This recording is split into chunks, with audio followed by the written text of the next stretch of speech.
Amid the Russian invasion of Ukraine, right-wing politicians and media figures loyal to former President Donald Trump have alternately slammed Democratic President Joe Biden for getting the U.S. involved, while praising Russian President Vladimir Putin as a strong and capable leader. Most notably, Trump praised Putin's invasion into Russia as genius and wonderful in Tuesday's broadcast of the conservative talk radio program The Clay Travis and Buck Sexton Show. Trump also referred to Putin as tough and patriotic. "I went in yesterday, and there was a television screen, and I said, 'This is genius.'" Putin declares a big portion of the Ukraine as independent, Trump said.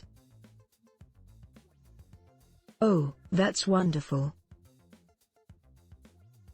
I said, how smart is that? And he's going to go in and be a peacekeeper. I mean, you know, he's a tough cookie, got a lot of the great charm and a lot of pride, but the way he loves his country, you know? He loves his country," Trump continued. Speaking of the Russian military buildup on the Russia-Ukraine border, Trump added, "That's the strongest peace force I've ever seen. There were more army tanks than I've ever seen. They're going to keep peace all right." No, but think of it, here's a guy who's very savvy. I know, Putin, very well, very, very well.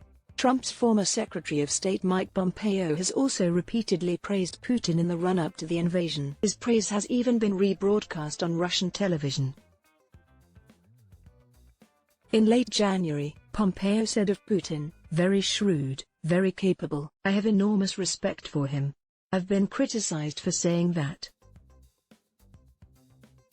No, I have enormous respect for him."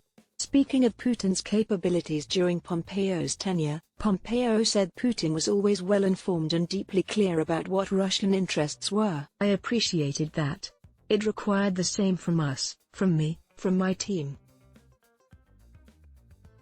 We had to be equally prepared and equally protective of the interests that matter to the United States. He is very savvy, very shrewd." In a late January interview, Pompeo said of Putin, "He is a very talented statesman. He has lots of gifts. He was a KGB agent for goodness sakes. He knows how to use power. We need to respect that." In a Tuesday tweet, Pompeo wrote, "Vladimir Putin is the same person he was during our administration. The only thing that has changed is American leadership. Vladimir Putin is the same person he was during our administration. The only thing that has changed is American leadership." Mike Pompeo, at Mike Pompeo, February 22, 2022. In another tweet, Pompeo wrote, "For 4 years, the left parroted the hoax that our administration was weak on Russia.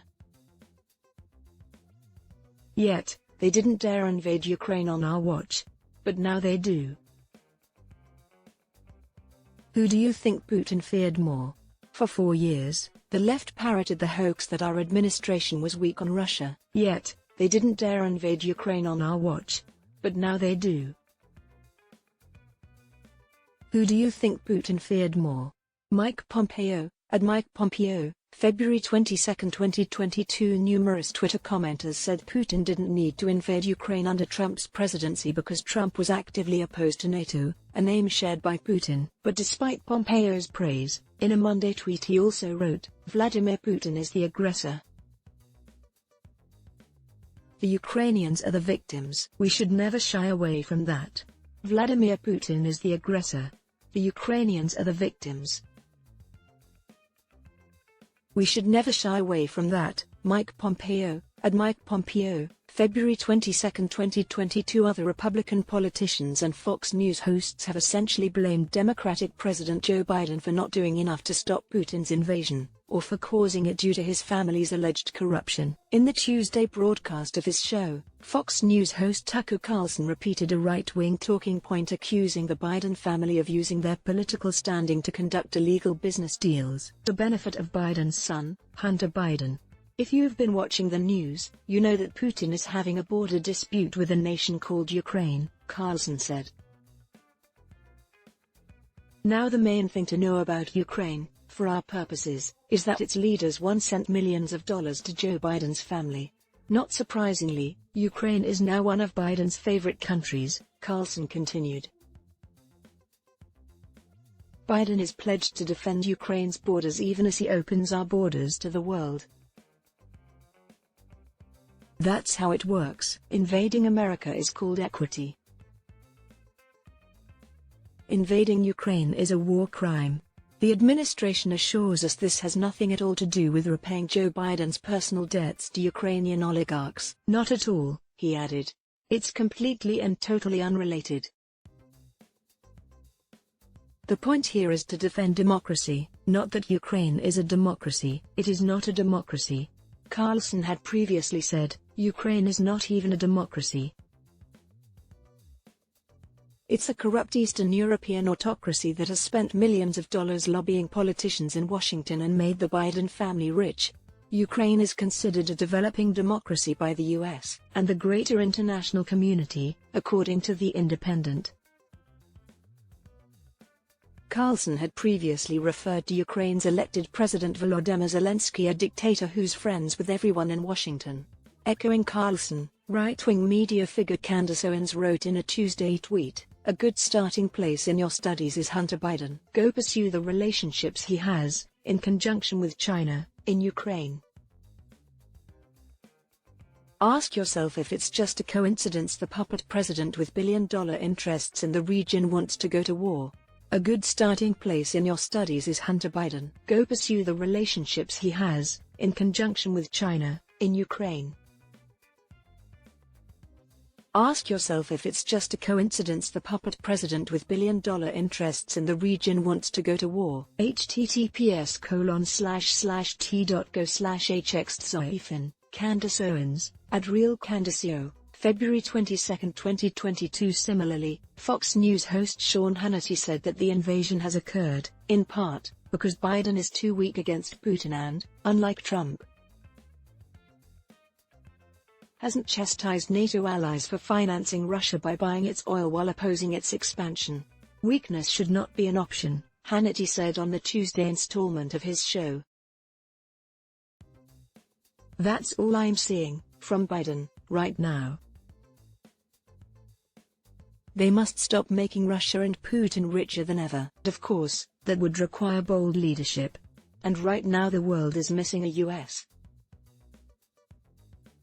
president with a backbone, and sadly, Joe Biden is not up to the job. Several Republican politicians in the America First caucus have also blamed Biden. In a Tuesday tweet, Republican Texas Representative Ronnie Jackson wrote, "Joe Biden rolled over and gave Russia a pipeline for nothing. His son is compromised by corrupt oligarchs. Everything Biden has done has made this worse. This would have never happened under Trump. Joe Biden rolled over and gave Russia a pipeline for nothing. His son is compromised by corrupt oligarchs. Everything Biden has done has made this worse. This would have never happened under Trump." Ronnie Jackson, @RonnieJackson, February 22, 2022. Republican Florida Representative Byron Donalds wrote in a Tuesday tweet, "Joe Biden's address about Ukraine was disgraceful. The sanctions that he announced might have been good 2 months ago, but not now. America, let's be very clear. Putin is happy Joe Biden is at POTUS. This is so sad for our nation and our allies. Joe Biden's address about Ukraine was disgraceful. The sanctions that he announced might have been good 2 months ago, but not now. America, let's be very clear, Putin is happy Joe Biden is at POTUS. This is so sad for our nation and our allies." Byron Donalds, @Byron Donalds, February 22, 2022. While some Republican politicians have praised Russian President Vladimir Putin amid his invasion of Ukraine, comments from other GOP politicians and Fox News hosts have alternately questioned the value of defending Ukraine or slammed Democratic President Joe Biden for not doing more to prevent the invasion. In this photo, Putin attends a meeting to discuss the Ukrainian peace process at the German Federal Chancellery on October 19, 2016, in Berlin, Germany. Adam Berry /Getty Adblock Test. Why?